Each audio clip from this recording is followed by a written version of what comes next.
Hey everybody, I'm Bob Bakert, and we're laughing already. So I've got some very special guests, Steve Freeman, and we'll talk about him in a minute, and Bill Hart. And I I didn't even know how to begin with this story. I'll tell you why I wanted to do this. This is really about Steve, and Bill is keeping me from going in the ditches. So because those guys have been friends for like ever and ever and ever and ever and all that. So um I'm fascinated with music education and guitar education. Mhm. Um and you started AIM, which for people that don't know, that's a music school, here in Atlanta that's been going since what year did it start? Oh God, it seems like 1929, but I think it was 1985. 85, yeah. Yeah, 85. 85. Started as Mhm. a prep school for GIT in 1985 with my wife, Stephanie. Yeah, I drug her here as well. She was fantastic.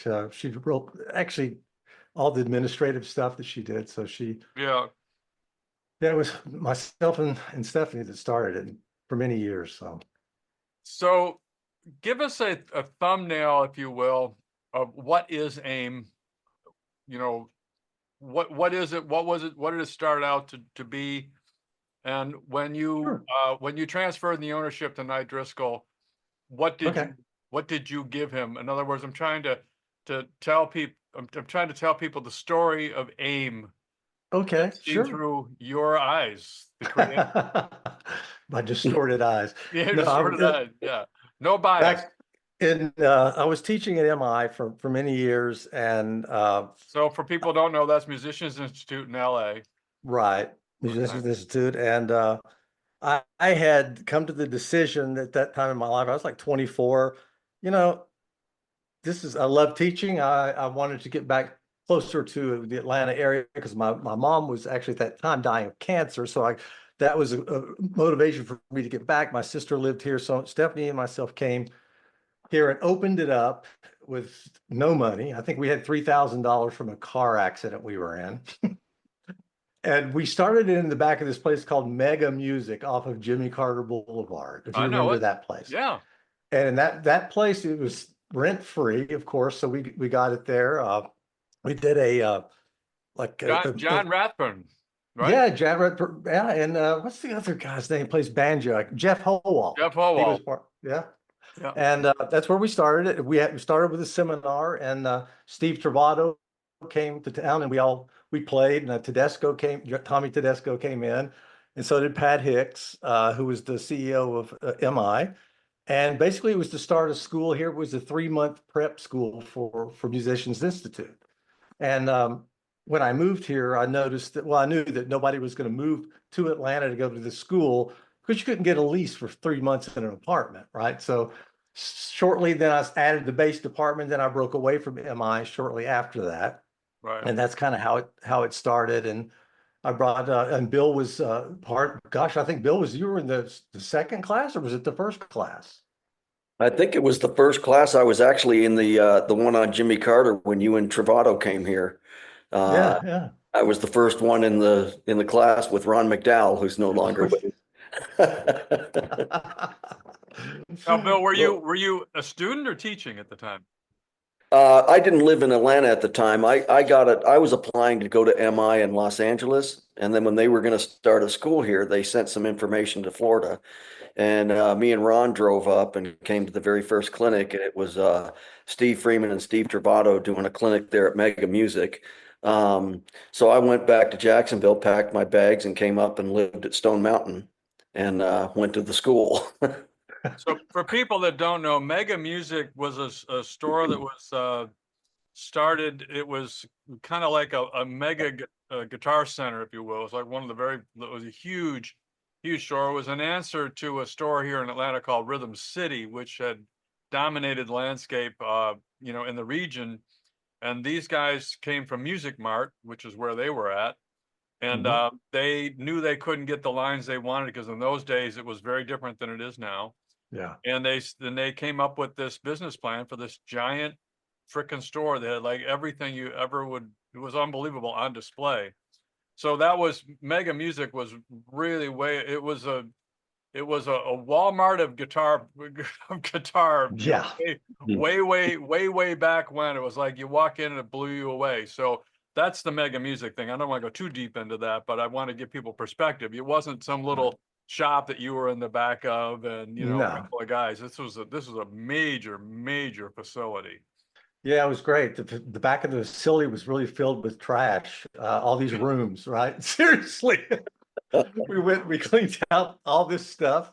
Steve Travato at MI, and Keith Wyatt, master player, of course. He did some videos, and Steve Travato did, and I don't know who else. Was there somebody else that did some of those videos back then? I can't remember. It was called the Guitar Video Workshop when it first. Yeah. That's what GVW. shows you how old that was, you know.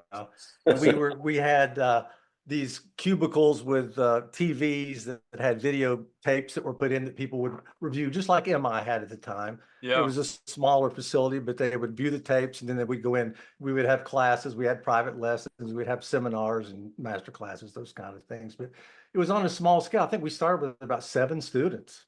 Yeah. Yeah, And- we started with about 7 students. And There was a lawyer. we'll back up just a little bit. You went to Berkeley. Yeah. And then you went out to California to MIT or MI at Yes. the time. You know, so that's your background. I mean, you had studied with, you know, a lot of the, you know, there's a whole list of people, including Joe DiOrio, which is Right. always a fascinating thing for me. So then when you came back to Atlanta, so continue on.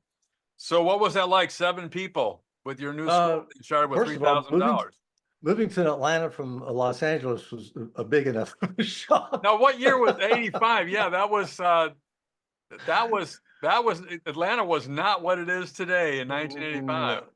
No, it was not. And Yeah. it was I was going to open it up in Nashville, but at that time Nashville still was really more considered, you know, more country stereotypical to that.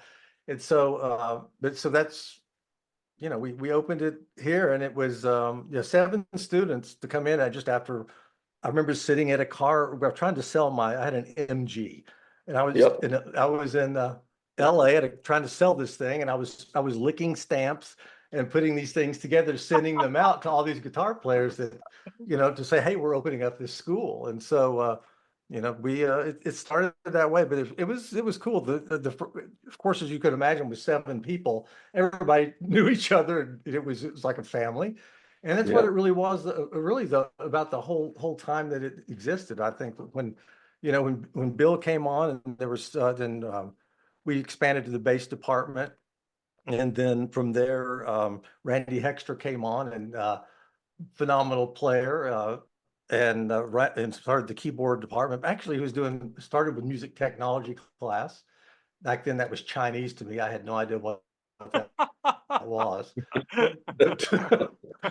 But Randy's always been ahead of everything, of course. But that's you know, and then from there it grew. We started bringing, of course, Jimmy Herring.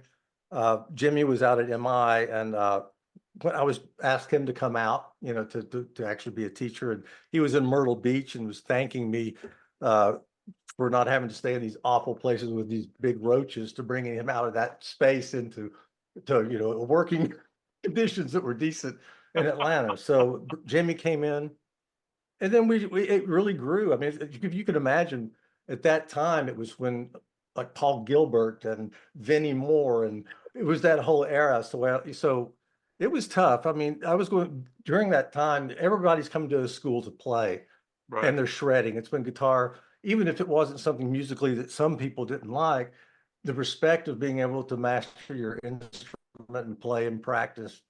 I mean, it was amazing. It was amazing to see all these guys.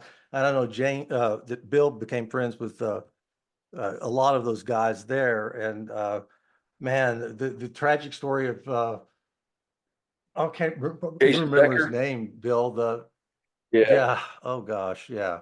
Who was that? I'm sorry. But Jason was there. Yeah. Go Yeah. ahead, Jason Bill. Becker came, and he came over when he came to do a clinic from LA. Jason Becker was a pretty big deal in the guitar world. He came over to my apartment right there near the school, and Scott Reeves was living with me. Right. And Jason was just a super cool, down to earth guy. And I remember we went out to eat. I took him to Buckhead to show him Carlos McGee's and places like that were happening back then. And we went to IHOP, and Jason got up, and when he went to walk, he started limping. And I said, "Man, are you okay? Can I help you?" And he says, "Yeah, I just got these tests done." But what happened is he had just gotten the gig with David Lee Roth, and at the same time found out he had Lou Gehrig's disease Oh all boy. in that same weekend. So that was kind of a tragic. That's like, Yeah. you know, What a thing to find out there. I mean, it was snowing, if you remember, in Atlanta, and there Yeah. were yeah, these huge, I mean, I've never seen flakes the size of quarters coming down. And I don't think he'd ever seen snow before. So he yeah, was just all excited about that. But yeah, we had, during that period, I mean, of course, we had other guys like Robin Ford, we had Steve Morse, we had John Schofield. We've had so many players, and Scott Henderson, who's one of my good friends, and Scott and I are like kind of like Jimmy Kimmel and Matt Damon are, as far as we have this special relationship to where we like to kind of treat each other a certain way. And I can't mention here, I kind know of Scott. I X-rated know stuff, Scott but pretty. I know Scott Scott pretty is well. okay. Yeah. Well, did you know Scott? Yeah. He's So we Scott's a very reverent guy. yeah, he I'm is, he I'm is, saying that facetiously. but he yeah, oh my gosh, having him come there and having to get up and play with that guy was just like a heart attack. I mean, there's no way I would even begin to get on stage with him now. But he was just, energized, I think, music, even MI, when he came to MI. Yeah. When I was walking out the back door to the parking lot, and I heard this incredible guitar. I never met him before. And he's playing over this Wayne Shorter tune. I think it was B505, Anna Maria. one of those. And I'm like, something, he's like just smoking. I'm like, who the hell? And I knock on the door, and he's got this big afro, Yeah. and it's Scott. So I start talking. I said, what do you play? And he's playing through a Benson amp, one of those old Benson amps, if you Yeah. remember those. And Yeah. he had an MXR Distortion Plus, a little box, with this dial on it. And he's sitting there. And I said, do you mind if I record it? And I've got that. I've got all these. Scott doesn't know. I have all these recordings. I used to go see him live at bars, and when he was playing top 40 and stuff. And I would record him playing like Boogie, Oogie, Oogie and stuff like that. And I would call and leave clips on his answering machine. I don't know if he still to this day knows where those came from. That's the kind of, but anyway, we had He, jazzers, we had metal guys. It was a well, great before you get too experience far to, away from to, to Scott, open that. before you get too far away from Scott, he Mhm. would hate that. If that music ever got, because you know how fastidious he is and how persnickety he is about Yeah. his sound, his tone, everything that happens musically. Oh, if you want to do the Jimmy Kimmel Matt Damon thing with him, man. Yeah, I'm telling you, if Scott watches it, Scott, I've got probably 30 tapes of all Yeah. those gigs. Oh boy. I need to release them sometime. I need to release them sometime. Oh, But no, it's great playing. I'm not going to comment on that. I'm going to let that one just down the water. Let Can it you go. imagine seeing these? I mean, at that time, I was 23, 24 years, 23 probably, and he's at these 7-Eleven kind of bars with the Naugahyde padding on Yeah. that old style. You're still smoking in there, and you go in and I played a lot of those. I understand yeah. that very well. Yeah. And these people out there dancing, older people dancing, and Scott is just playing the most outrageous stuff over these progressions. And I had my Marantz deck, if you remember those Marantz machines, Yeah. and I was recording every second of it. So I've got all of I've it. got one in the other room. Oh wow, those were Yeah. great. Still have one in the other room. So, all right, let's go to the education part of this thing. Okay. People come, and what would you be teaching them? What would they learn? What's day one look like? Oh gosh, at AIM then, the Yeah. curriculum, I had written the curriculum. I think at that time we had 1 quarter, and that curriculum, Steve Travato, Keith White, and some guys had also helped write, and they did the videos of. And that was, you know, you had a styles class. I think we had chords and rhythm, scales and technique, harmony Ear and train. theory, ear training, you know, those kind of just basic type of, you know, courses. And it was, you know, all handwritten out stuff. You know, there Yeah. was no Sibelius, there was no notation software. It was all handwritten. There was no computers. Commodore 64s, if you were lucky, if I remember correctly. Remind me to come back to that. Yeah, but Yeah, yeah, okay. I would go up to the like these thrift stores near the school, and I'd find these Commodore 64s, and I'd always buy them because they would play this Big Ears platform that had this big floppy disk that Don Mock had done, another good friend of mine, and so we used it at the school, and so I would collect those things. You could buy them for $20 or something back then at a thrift store, you know. I think they're Uh, only 39 it new. was yeah, but So, it was the curriculum was all guitar centric focused, you know, at that time. We'll be back after a quick break. Face Your Ears is a podcast for musicians of all levels working in their own home studios, eager to bring their creative ideas to life. Join us as we explore the ins and outs of music creation in an approachable and engaging way. Each episode features a blend of technical tips, practical advice, and insightful anecdotes, making it both informative and fun. Listen to the Face Your Ears podcast on your favorite podcast platform today.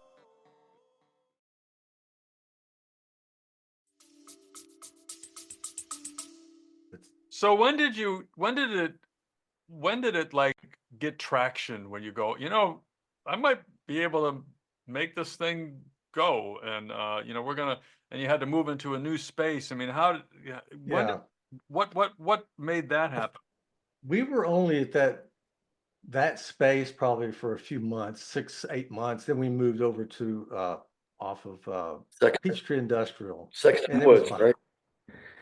No, it was yes, it was Sexton Woods before that. I guess you're right. Yeah, Yeah. yeah, Sexton Woods. Oh yeah, it was a very interesting place. Yeah, another kind of still school wasn't taken off at that time yet. You know, we would get a few more people, you know, maybe 15 people, maybe 20 people if we were lucky. But it was in a warehouse kind of, not the school itself, but that district. Yeah. And do you know where Sexton Woods Chambly? It's over in Chambly. Yeah, I do. It was just really strange situation over there. We had a guy that was that owned the building that was a real jerk. And so we had those kind of things to deal with. But it at that location, I remember we had Frank Gambale came to that location. Keith Wyatt came to that location. Jimmy came to, you know, of course he was there. But yeah, the curriculum had expanded some. I think still at that time, though, it was just all guitar. I don't think Yeah. we went to bass until we moved to the next location. Yeah. Right. So And then, do you remember what it cost to go to school then? I have no clue. I've got all the catalogs. I mean, Oh, I can no. easily I was bring it just up. No, I'm what is not. Just you But- think, I mean, I don't drink, and neither does Bill, but think about Yeah. 3 guys sitting around having a beer. You know, we don't, you know. It probably cost about that much. Yeah, okay. That was a few $100 probably, you know, Yeah. at that time. I can't remember, but then when it started getting traction, we moved into this other location. It was kind of in the back of this. There was a pawn shop upstairs, and it sounds like it was nice. There was a pawn shop up there and a chiropractor I would visit frequently. But it started getting traction then. And what had to happen is that's when I had to break away from MI.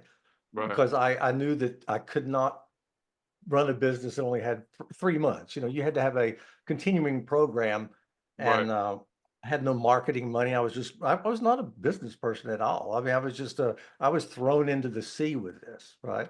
And so, I understand that so to real stay well. alive, I did a lot of things. But once we started doing some advertising, guitar for the practicing musician, I would put ads in there. We started getting people from, of course, out of state. We started building that way, and we added, you know, that's when the bass program came aboard, and we started adding, you know, different curriculum or more curriculum How long was the total program? And when you were done, when it was all fully baked, was it a 2-year program, 3-year program, or Before, when I left in AIM, it was still a year program. a year? It was a year. It was accredited. We got it accredited at that point. I left not too long after accreditation. That was bad enough. I hated that. It's just the Yeah. worst thing, So, Yeah, the but nightmare.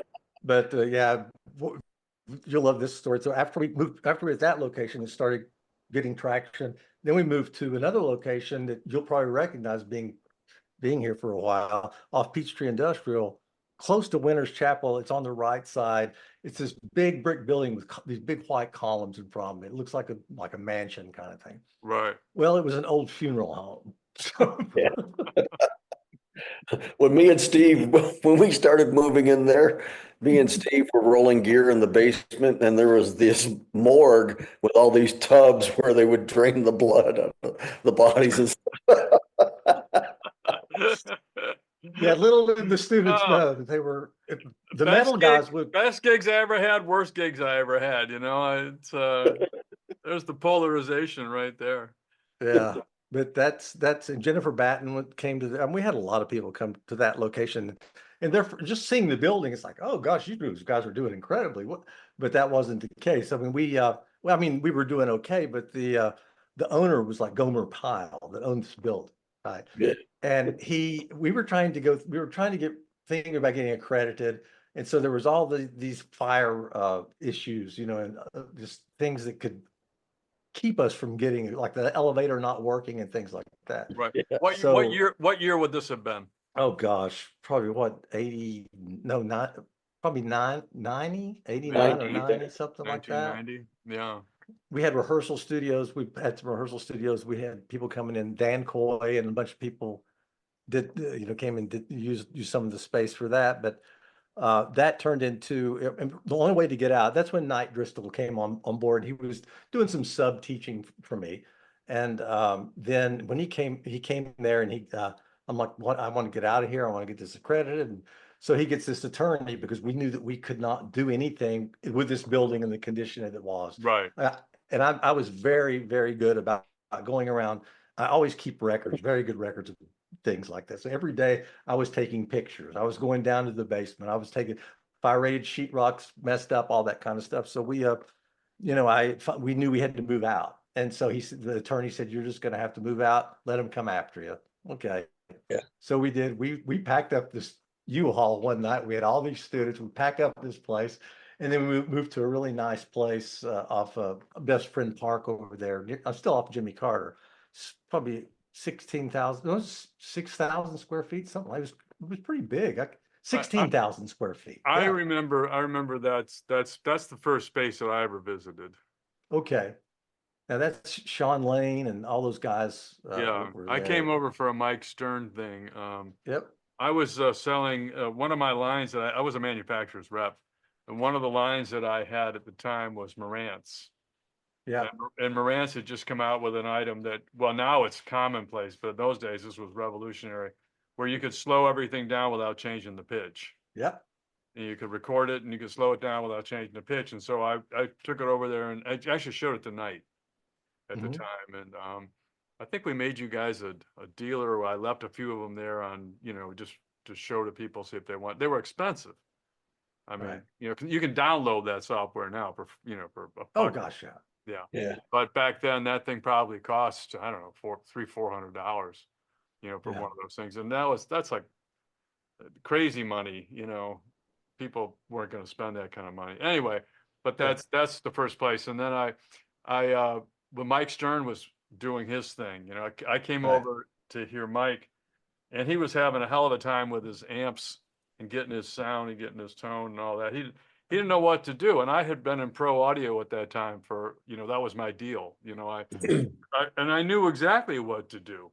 Right. And I said, I think I was with Corey Christiansen. I might have. I don't really. I don't remember the whole. He said. I said, "Do you want me to? I said, "Do you want me to help him? I mean, I can fix this in a second." He said, no. Don't go anywhere. Don't go anywhere near anything. Just let him do his thing, you know. And I remember that quite plainly. But it was a really cool thing. You had a room full of people. There was maybe, I don't know how many students were, It was you pretty know, big then. it was a lot. I mean, it was a full, would 75, 80 people be Yeah, yeah. exaggeration? No? And then there's Mike, and he's getting up and he's doing his thing. He's playing, he's teaching, he's playing, he's teaching, you know, and all that kind of thing. I thought, holy shit. I was really impressed. I mean, I was like, Yeah. because I was a big fan of Mike's at the time too. You know, it was Right. like, you know, whoa, you know, we are not worthy. And to be that close to him and all that, it was like a big deal. You know, it was a Yeah. big No, deal. it's a shame that doesn't, I mean, at that time when you had people traveling, to music stores doing these clinics, and Yeah. it was a big deal. You would have a rep get an artist and they would take them to, wherever. And it was like with Paul Gilbert and those kind of guys and Gumbali and everyone else, they're for Ibanez or whoever, they're going to all the music stores, Yeah. guitar. That was a completely different time. And, Yeah, that was that, before the internet really took off, and yeah, before all this, you know, everybody's a publisher these days. So yeah, that was, you know, and people did it. People got on airplanes and they went to, you know, they did that. They toured stores. yeah, You know, they went out and toured stores and helping everybody out, and the kinds of money we were talking about for products was a whole lot different than it is today too. oh, yeah, It was yeah. actually it's cheaper today to do everything than it was back then. I mean, you know, it was crazy. So Yeah. at the height of AIM, about how many students do you think you had while you were there? Oh my gosh. To be honest with you, I can't remember. I would say 75, I would think. Yeah, Yeah, we had 4 levels. We had guitar, bass, drums, keys. We then what else did we have in that particular facility? Oh, there's also some rehearsals. That's where actually Matchbox 20 found they rehearsed there some too, but they found Kyle Cook was one of the students there. Kyle would yeah, be always out on the couch there playing guitar, and he didn't talk too much, but then he get up. I think that he was playing some Aussie tune when Rob Thomas came in to see him and nabbed him. Then Tree Sound Studios started there too. And Paul Diaz started. They had a room that I leased out to them, and I still keep in touch with Paul every now and then. And but yeah, that business had flourished. But there was like a tree kind of looking thing. Remember that, Bill, inside the Yeah, studio? that's It was right. really cool. Yeah. And then we had all these rehearsal rooms outside of that. And, it's crazy because it's a studio operating completely different than a school would be. Things go on in a studio that don't go on in a school. And sometimes some of those fragrances came over to the school. Well, So I had to, what are you talking about? so I had to make sure. So you're doing a tour, you don't want that to happen, but Not when your banker shows up. no, And and today it wouldn't matter, but back yeah, then, it was crazy. But I do really quickly. I do remember a really comical story. At the time, it was horrific. But these rehearsal studios, we were renting out. It was very loud, and we were trying to, get them more soundproof. And I get all the foam kind of tile things, and we put them all over these windows. As you can yeah, imagine, that space, and these windows were insulated, right? But what happened with that stuff on the other side? It collected the heat, and so it shattered all these windows in the rehearsal rooms. well, you know what's interesting? I was just trying to figure this out. The Right. drinking age prior to 1986 was 18 in Georgia. Mhm. And there were so many of these mega bars that Yeah. were open, you know, I mean, kids were going out getting drunk and obviously they were smashing up their cars and killing people, which is why it went to 21. But I remember there were bands, and you remember this, there were bands that, you know, that had semis and Oh no yeah. record deal, Yeah. but they just went from town to town playing for 10,000 people in a freaking bar, you know, Yeah. making big money. And that atmosphere died in about 86, but I think it took until the mid 90s before It was. the Yeah. the precedent that set for being a rock musician and still making money, if you will, was Right. still alive and well. That whole culture of the Paul Gilberts and all those guys, that held on. It had a long tail, as they say in marketing and all Yeah. that. But I think that 86 was the day the music died, if you will. Yeah. Lucky no, me. We get into the business, boom, it dies the day after we open the school. yeah, again. you know, because if you remember, that was, it was unbelievable the amounts of money that, I mean, people were taking, like, if you go see a major, like not a major act, but like the trucks that they were huge semis would show up in these towns, and these bands, these were bar bands basically, and they were good, Yeah. but they were bar bands with no record contract, a lot of cover Right. material and all that kind of thing. Yeah, So it used what did, I mean, there are a couple of questions. Famous students or people that made it, obviously Matchbox 20, but people that you would say, when I say famous, I don't mean like, Rolling Stones and stuff. I mean like, people that have made a mark in the music business as professionals. Is there anybody you want to call out, or people that have been there? have been to the school? The people that went through the program. Oh gosh. Bill, my memory's so bad I can't think of that. Didn't the guy from Zach Brown, didn't they go, were they there or not? That Someone was at night Georgia State, I think. Yeah, you're right. You're right. I know some guys that, or someone with Mariah Carey, with some other bands, but as far as to remember their names, I No, don't remember. that's fine. I've talked to people over the years, and the amount of people that I've talked to that said they went through that program or they were there for a while was quite a Yeah. lot. You not Yeah. remembering them, we have the same problem, Yeah. Yeah. Yeah, me not I, remembering. I, But, I don't, I can walk into a room all the time and say, why am I here? What am I doing? So no worries there. but it was cool that as far as the teachers that were there. I mean, Bill plays great. He's out doing his thing, has been for a while. And then there was and Randy Hexter, who's an amazing player. Yeah, I know those guys. I Of know those course, guys fairly well. yeah, and Jimmy, of course, is playing, like with McLaughlin and everybody. He was doing very well, and O'Teal. That was, I think, the best part of it for me was I always struggled between running that school and being a musician, and it Right. was Yeah. an inner thing that ate at me forever, and it was a depression that was hard to break out of sometimes. Yeah. But when that was happening, O'Teal and myself and Jeff Sipe were playing in a group, and we were Wow. recording some. And I really had to kind of come to a decision. I came here to do this school. Am I going to do this school? Am I going to, education? And I made that decision. And so, Right. and Jimmy started playing with him, and that's when Bruce Hampton and all that. So Jeff Sipe always says that, hey, I started the West Group, the rescue unit, of course, because getting those guys together there. But Right. that group, and there's lots of people like that have been associated with the school that have come in that have just done extremely well. Well, what's really funny, there's a quote that I think that you said that I read, was you were helping Pat Martino load his Pinto.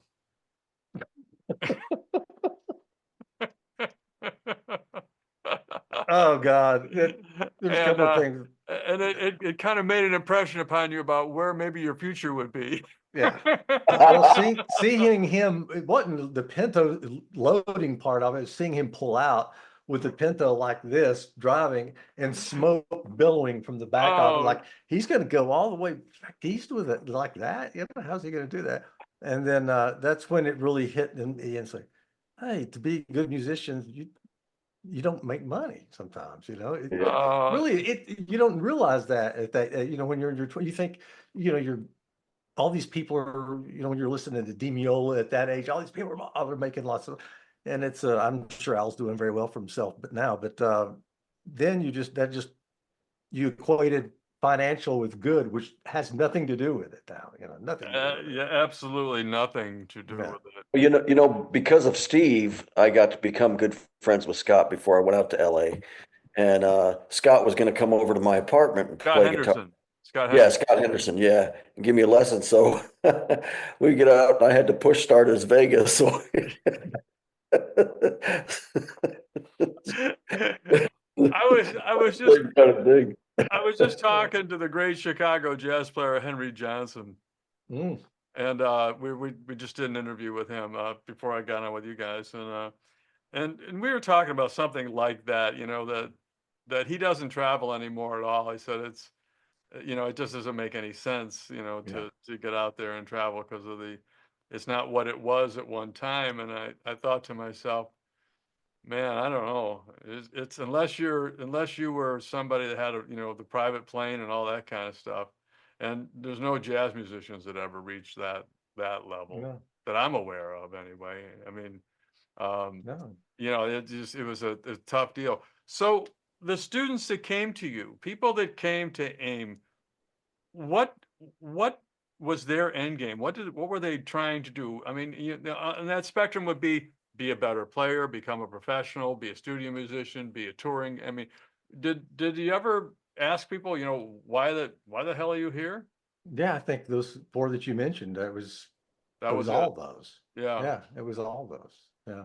I mean, most of the teachers and everything in Atlanta right now, like Dave Honorado, who's building guitars. I mean, all these guys are alumni of AIM and Everybody is. I mean, if everybody. they Yeah. either went to GSU, Georgia State University, and play jazz, or to learn Hmm. jazz from Dave Frackenpole, and Yeah, I know Dave. or they went to AIM. Yeah. I mean, Yeah. that's kind of it. I mean, how many guys, Bill Hart and I have, Bill was holding down the guitar chair at the Velvet Note on the Thursday night jam sessions for a Hmm. lot of years. And I used to go there, most Thursday nights when we would play, and people would come in to see Bill all the time that were his ex-students from AIM, Right. and there's, a lot of them, a lot of them were still playing, or they knew Bill from AIM or all that kind of stuff. So it was, Mhm. it's, yeah, everybody. I mean, AIM in Atlanta is, was a big deal. I mean, there was a Yeah. lot of guys. And of course, Randy, Hexter, Yeah. who, played along with Randy for, quite a bit. He was there. I think he wrote some, not catalog for you, but syllabuses for you and stuff like that. I think he was part of, Oh, with the company I'm with now, he did actually some books. yeah. Yeah, it's School of Rock is one of The, the companies I work now is called yeah. The Accelerando. the fact that, I mean, the fact that you guys were bringing in the greatest guitar players of the Yeah, time, into Atlanta, Georgia, that's a big deal. I mean, John Scofield, Mike Stern, Frank Ambali. I mean, those were the guys that, you know, they were the players. Keith Richards was more famous, you know, right. Right. but speaking of, but I mean, those guys were the guys that, everybody wanted to be, everybody wanted to play like this guy played, the shredders, if you will, and all those guys. And I mean, that's like phenomenal stuff. I mean, it was like you had a huge impact on on the culture of the Atlanta music scene for sure, but beyond all that, because a lot of those guys, went out and live other places and did a Right. whole lot of things. It's you know, so in hindsight, you've done a whole lot of things since then. And I'll bet that a lot of the skills and organizational skills and things I'll never do that again kind of information may have helped you. What are you doing these days, Steve? Uh, I've been working with a company, it's called Accelerando LLC, and we actually have two different technologies under our corporate umbrella.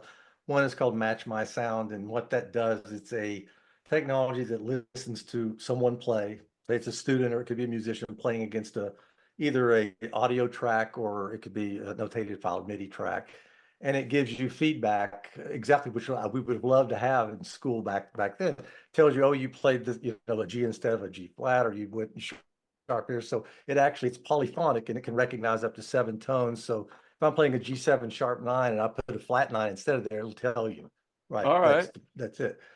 And so we license the technology. We're not known so much as this, but the people that we work with are like Fender Play, where the technology behind them is called they call it feedback mode. Mhm. With Note Flight Learn, which is Hal Leonard. We work with those guys. Also, oh my goodness, I'm going So blank. you're a module that's going into other people's end product. Yeah, and it's basically exactly that. It's a technology that we integrate into. It brings music actually and engages. It brings it alive, and it's something that somebody can now play something, look at a piece of music, and get feedback. Where are the code writers for that live? I mean, they're from here or the West Coast or? No, we've got 30 some people in the company now. It started out since COVID, it was what blew it up. I mean, we were about 8-10 people and it just shot up. Right. We have a location office in Estonia, actually, out of the country there. It's Estonia. That's where our developers are. We have a lot of us are here in the States, of course, in California and Connecticut, and here myself in Atlanta and in the UK. So we have some sales guys, but mainly it is the technology that we partner with. And like School of Rock, we wrote School of Rock material, all their method books we wrote, and Randy Hexter was part of that. I hired Randy to write the keyboard stuff. Right. Carl Culpepper, another AIM guy, wrote the rock guitar books, right? And these guys, and it took a long, I remember it was a long time writing that stuff. I mean, My coming up with the Silver grandchildren Spoon go. School of My Rock. grandchildren go to a School of Rock. Yeah. So Yeah. then we brokered a deal between them and Hal Leonard to where now they have inside this, what they call the School of Rock Method app. That's us. It's our technology in there. And so now students can listen and play back to black and see where they're playing right, or they can go and then they can actually click on something and it'll say, oh, here's the skills that you need to play this song, and it will show the scales. And it's it's a great company.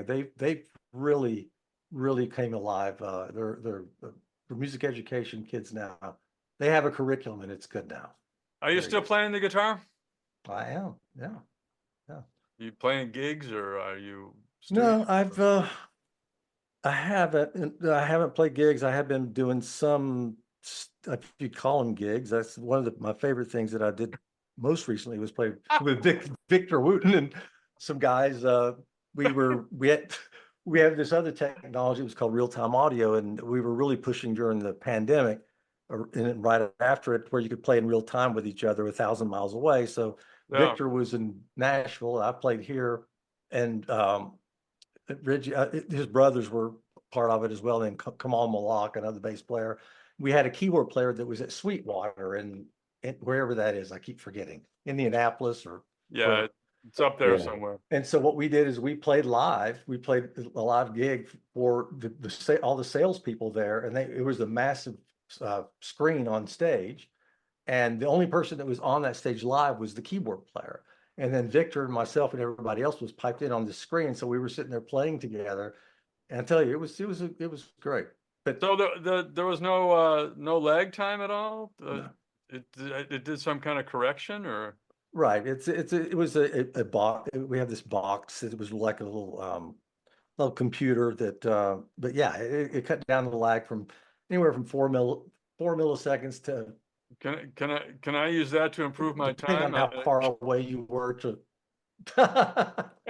We'll be probably reissuing that out at some point. We've just recently working with Sweetwater on some things that which is great, is they're getting into education, and so we're working with them and have been focusing on this app that's going to have our technology in it. It's a Match My Sound app for private teachers and students. So that's well, thanks.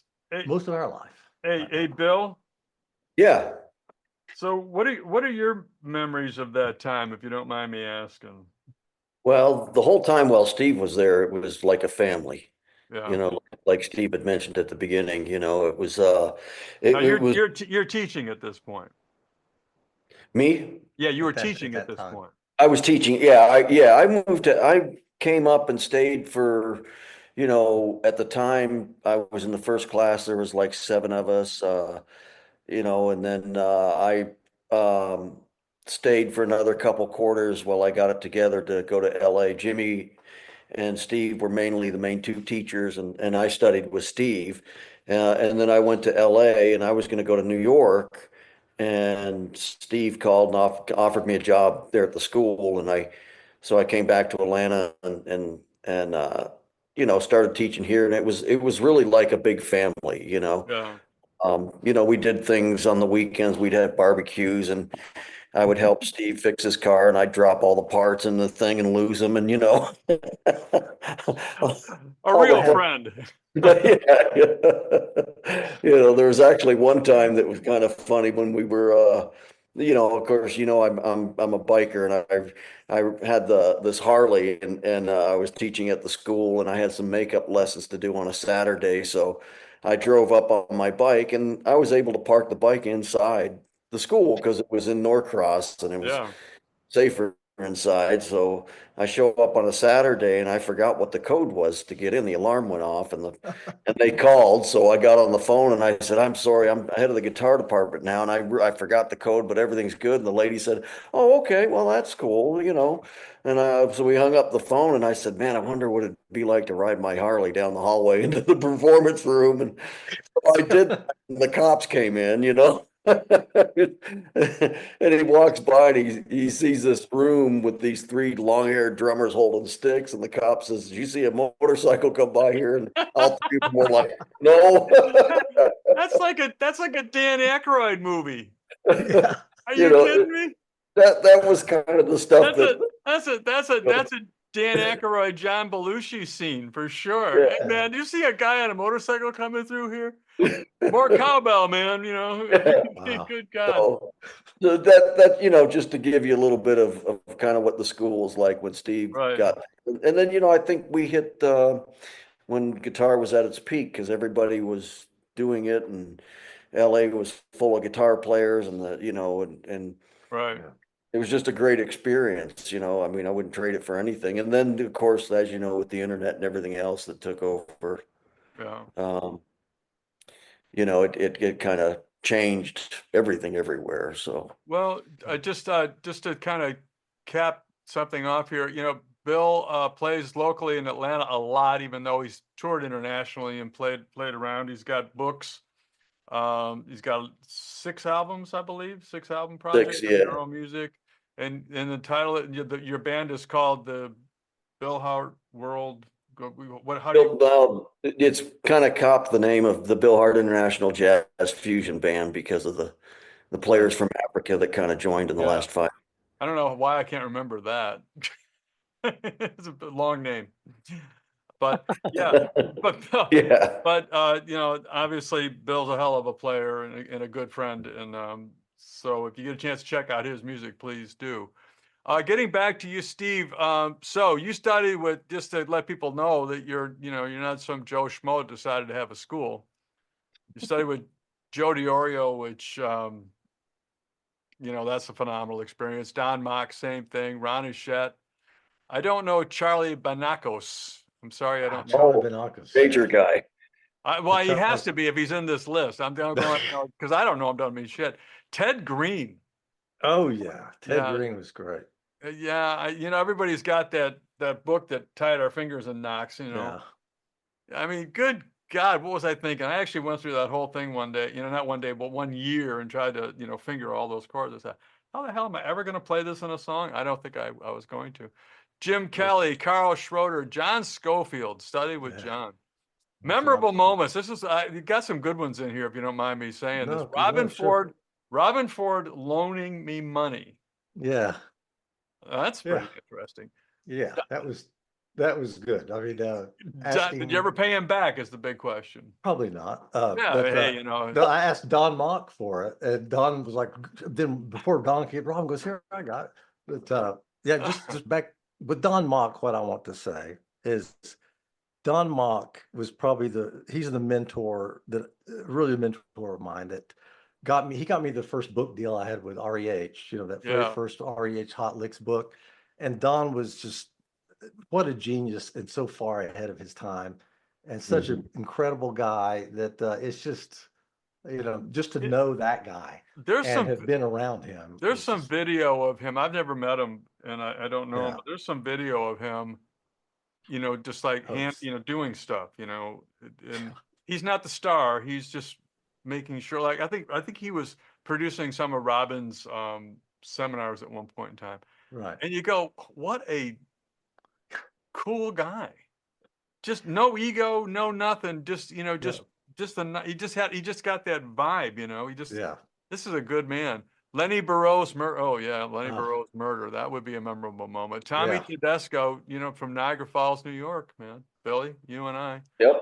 Mm-hmm. Jennifer Batten and the day that Michael Jackson was given his star on Hollywood Boulevard, becoming was friends with nuts. Billy Rogers, an unknown legend. I don't know Billy Rogers. Oh my gosh, you've got to look up Billy Rogers. I'll have to. Oh God, that Oh guy. my God. Yeah. Yeah. Joe DiOrio kicking someone out of his class. I can't even imagine that. Oh yeah, that was. A hot-blooded Italian, there's no such thing, is there? Yeah. Don It Mock's is. teaching room with his Commodore computer with flight simulation. Yeah, that's the one that was coming back from Yeah. Commodore. Now That was- here's one that I don't think there's a professional player on the planet, including myself, that has not experienced this. Mhm. You were paid not to play. Yeah. I think my wife would pay me to do that too, but Yeah. yeah, we Yeah. were playing. There was a Billy. If shows how old I am. There's a Billy D. Williams kind of movie going on Yeah. downstairs because the school was in Hollywood Boulevard.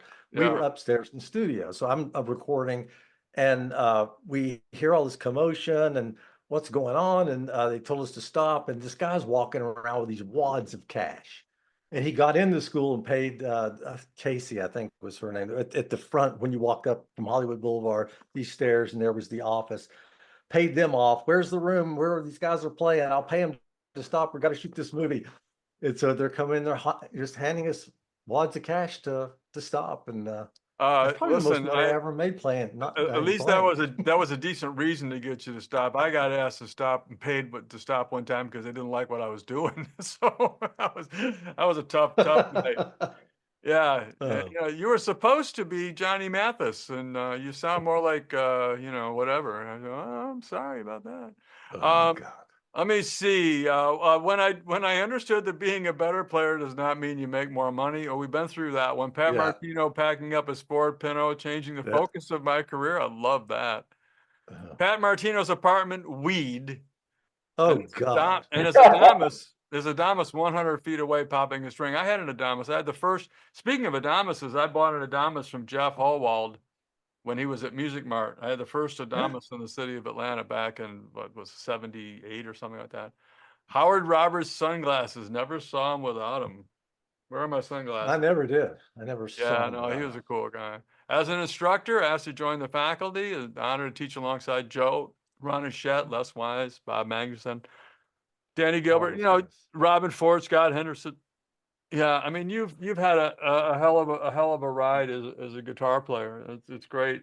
Well, I really wanted to, as we bring this to a close, is there anything you want to add that I haven't touched on that you would like to? No, I just it would be cool if people stay on. I do have a new website that's coming out. They want to check it out. Some of my music is there and books and things like that. SteveFreemanGuitar.com Okay, would be great. SteveFreemanGuitar.com. Yeah, SteveFreemanGuitar.com, and also just check out Match My Sound here. Give it a couple months when we're really pushing it out there, but to check out the technology we have, and for guitar players that are out there that are educators, I would love to hear from everybody because I love talking to them, and we can work together. Maybe they have some stuff that they'd like to share, you know. Sure. Is that a Schofield guitar back there in the background?